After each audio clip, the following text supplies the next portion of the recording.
Guys, let's talk about Georgia's rat poison schedule in 2023. Over the last several days, we've seen people go ahead and dive into Georgia's schedule and Georgia rivals.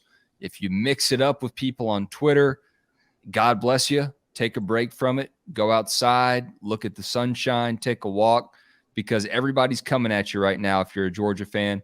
But you're hearing, first and foremost, about how terrible and how easy Georgia's schedule will be in 2023.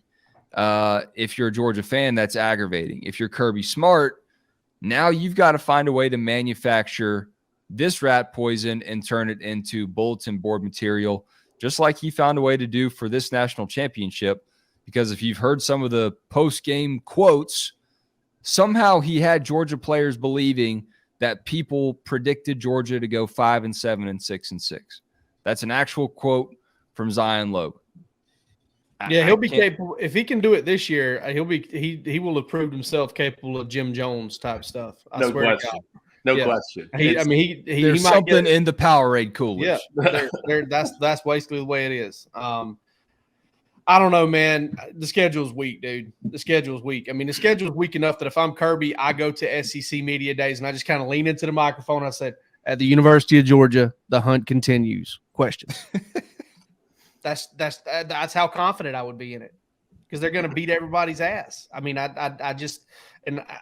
because that schedule's weak. I mean, they had Oklahoma on there, right? Well, I mean, Oklahoma doesn't look like a, just big juggernaut right now either, but they had them on there, and the SEC took that out of play for good reason. All right, good. I mean, you don't want to go to Oklahoma and pay all that stuff and get all that to happen, and then not get a return trip down the road for a non-con. I mean, that's just bad business. You don't do things like that. But I still think we're going to see him play pretty soon because of that game getting canceled from when Oklahoma joins the league. But now, I mean, look at that, dude. I mean, I don't know, man. Maybe South Carolina could give you some problems, but that thing's at home. I mean, I guess one of the last times they were in Sanford Stadium. Maybe it was the last time they, really, gave Georgia some problems. I don't know. 2021, they played that night game. Yeah, that's right. Yeah, and JT made his return back, threw for over 300 yards. Yeah, a couple bad interception from JT. Nolan had a safety. Yeah. So, I mean, I just don't see it. I don't see it on that schedule. I don't think it's rat poison to say that the schedule's bad or to buy into it. To me, if I'm Kirby Smart, the message is, look, we've gotten to the hill and we've had harder paths. There's no reason we can't come out and dominate. You've got to take everybody seriously, of course. I'm not saying that, but the reality is this is one of the worst Georgia schedules in a while. Yeah, I mean, especially until you get to November. I mean, that Ole Miss Tennessee or the Ole Miss Tennessee back-to-back's pretty solid. I mean, that's because Ole Miss can be pretty good. They got a quarterback coming back. Not everybody does. Tennessee. Well, they got more than 5 out of the transfer portal.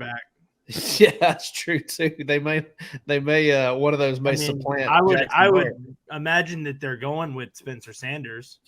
Maybe. Who knows? His last year of eligibility, I don't know why he would go there if he wasn't guaranteed a starter. Yeah. But outside of that, man, it is bad. I mean, here's what I'll say about the rat poison element. It is difficult, I think, to just assume you're going to roll through these things and roll through these games because of two things.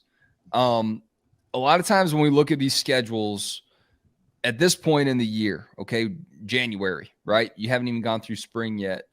A lot of these SEC teams look like, you kind of judge them based on last year. And what I have pulled up on the screen, sorry if you're listening on audio, but Bill Connolly from ESPN has the SP plus ratings. I don't know how all of it works. He throws a bunch of teams into a computer and he gets a margin of victory and a win probability out of it. And he put Georgia's schedule together based on 2022. And I don't think that's necessarily going to translate to 2023. Maybe a few data points here or there, give or take. But Georgia is a win probability of at least 91% against every team on the 2023 schedule except for Tennessee. and that game's on the road, and Georgia's win probability in that one is 65%. So when you look at that kind of stuff, the win probability, I guess it does make it rat poison. But you also have to figure out that the transfer portal is going to help a lot of these teams out in ways that you can't really predict right now. And I think that's kind of the X factor when you look at some of this that may not make this schedule as easy as you think it's going to be. And it always turns out that way in the SEC. Some team ends up being better than you think they're going to be at this point in the year. And if look at TCU. No one, based on their previous year, would have expected them to be nearly the game that they were. I mean, they didn't end up being a game for Georgia, but the team that they were, this season based on their 2021 year. So, yeah, I mean, I think that you can look at this schedule and say, I mean, I'm surprised that South Carolina number is that high with what they've got returning. The momentum that they picked up late in the season, that's the one that probably surprises me the most. Yeah, again, it's based on this year's data. So that one I would expect Georgia's win probability would probably dip. I think the one that you said it, Wes, and it's interesting when you're talking about transfer portal, because if there's one team on the schedule that probably benefited the most and probably will look like a different team as a result, it's probably Auburn. And they'll have some stability with the head coach. That's who I'm thinking too. So that I'm not saying that they're going to be world beaters or anything this year. They've got a long way to go, but Auburn should be better than Auburn last year. And like I said, I don't think they're going to have that little dark cloud hanging over them of, hey, the boosters are trying to get the coach fired again. Yeah. Well, if that's the case, then that too could turn into a pretty interesting 2-game stretch because Kentucky's got Devin Leary and Barry Brown. True. And, those are some good players there for them. They're always going to be tough and physical on defense. They're all, they're going to have a physical offensive line, whether it's any good or not. I don't know what they did at offensive coordinator, if they ended up getting Liam Neeson or whatever his name is. Cohen, that's it. Yeah, I knew it wasn't Liam Neeson. We'll find you.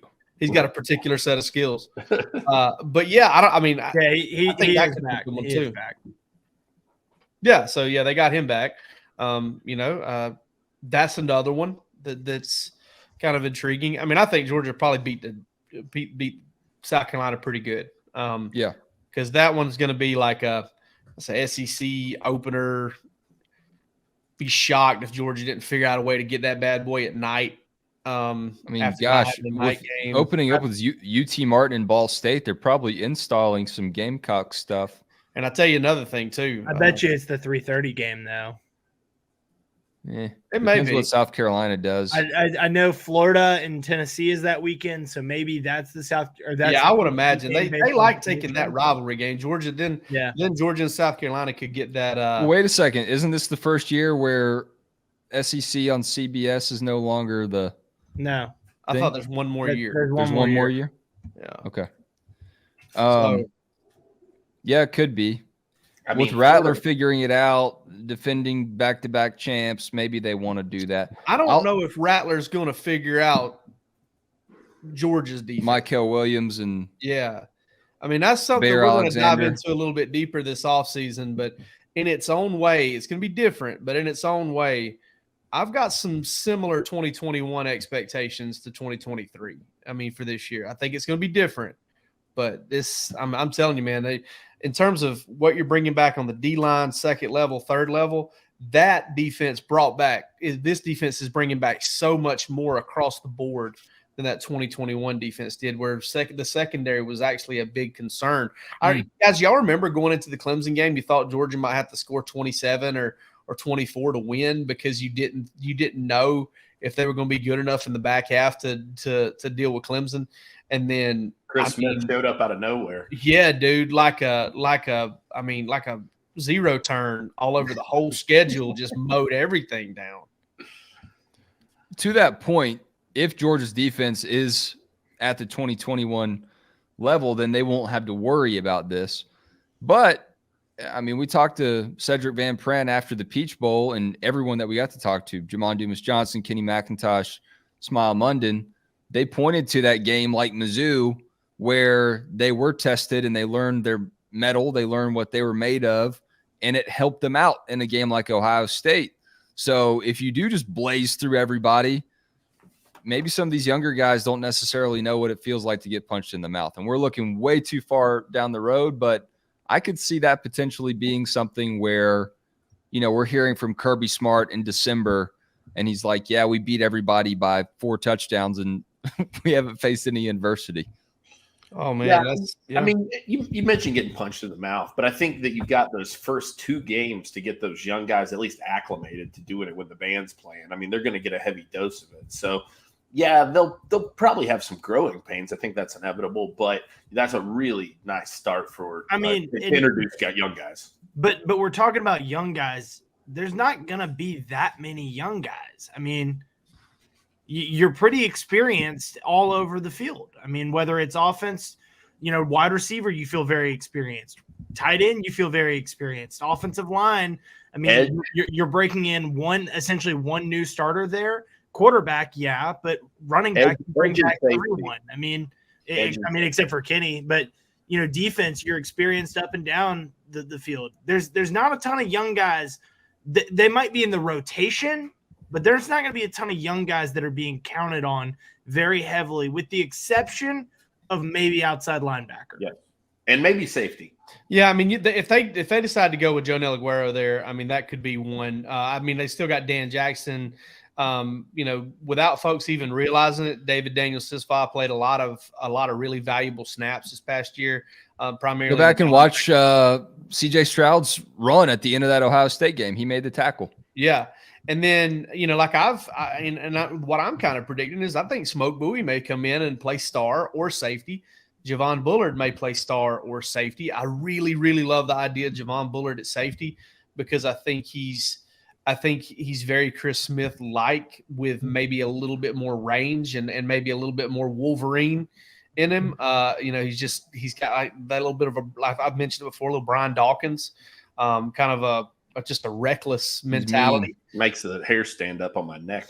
Do you think that's something that they'll do? Do you think that's something that they'll do this spring, is move Bullard to safety because they know what they have in him at star, use it as an opportunity to develop Smoke as a star and see what you got in Bullard at safety? I mean, is that kind of what you're thinking? I don't know if Dan will be back by then. I guess, yeah, that's part of it. There were some snaps, and I want to say it wasn't in the national championship game, I don't think, but there were some snaps there where Bullard was playing safety at some point late there in the year. Maybe it was against LSU, but Bullard was lining up back there, and maybe it was just kind of the star had to kind of sink based on emotion. I don't know what happened there, but I just think he would play the position I really remember well. that.